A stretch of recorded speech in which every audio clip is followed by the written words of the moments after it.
Câu chuyện của Đức Chúa Trời, David và Goliath. Một phần trong câu chuyện của Đức Chúa Trời kể về David chiến đấu với Goliath. Câu chuyện bắt đầu thế này. David là con út trong gia đình có 8 anh em. Công việc của anh là chăn chiên, nghĩa là các ngày lăn lộn ở ngoài đồng trong chừng bầy chiên ăn. Trong khi đó, một số các anh của David gia nhập quân đội Israel để chuẩn bị chiến đấu với quân Philippines.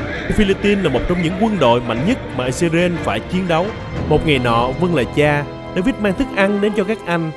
Nhưng khi đến nơi, các anh nổi giận trách David sao không ở nhà chăm sóc bầy chiên mà lại đến đây xem chiến tranh làm gì. Nhưng vì David biết trong lòng rằng anh đang vâng lời cha nên không thấy buồn khi bị các anh hiểu lầm. Dù vậy, trong khi David ở đó, anh nhìn thấy một gã Philippines khổng lồ cao gần 3 mét bước ra chiến trường giữa hai đạo quân. Hắn ta đội mũ dày, mặc áo giáp và mang theo binh khí khổng lồ. Hắn tên là Goliath và chắc chắn đã quen với việc trở thành chiến binh bất bại.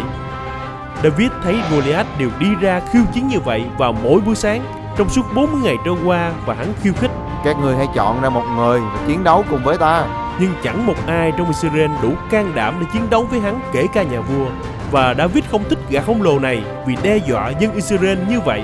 Dù sao, họ cũng là dân tộc đặc biệt của Chúa, bởi vì Chúa cùng dân Israel.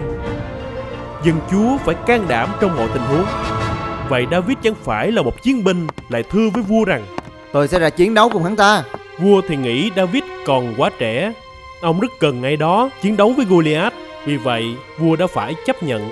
Và David biết mình không đủ mạnh mẽ để đánh với Goliath, nhưng David tin Chúa sẽ ở cùng mình. Chúa sẽ giải cứu tôi khỏi tay gã Philippines này. Vua hy vọng David đúng.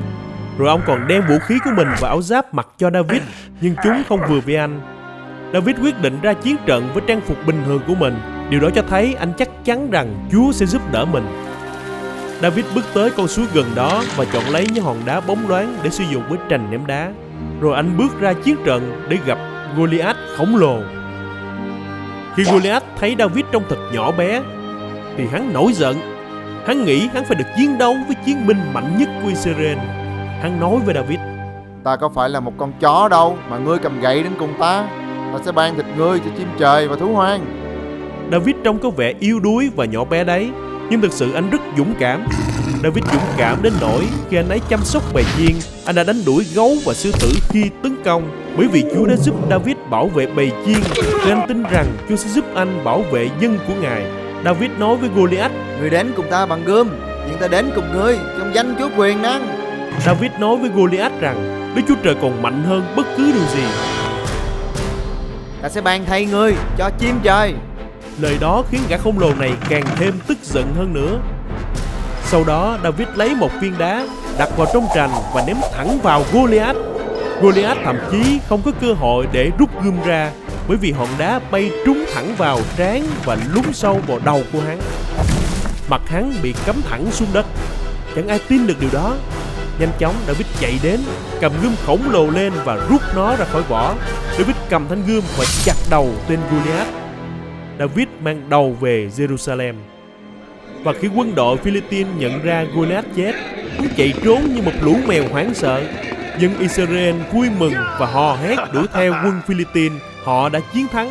Đức Chúa Trời đã sử dụng David, một người bình thường, để giải cứu dân của Ngài.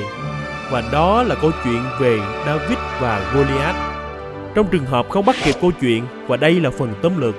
David là một người chăn chiên.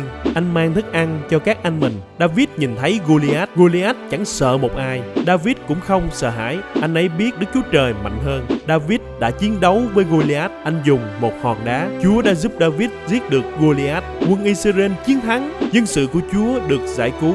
Và đó là một phần trong câu chuyện của Đức Chúa Trời.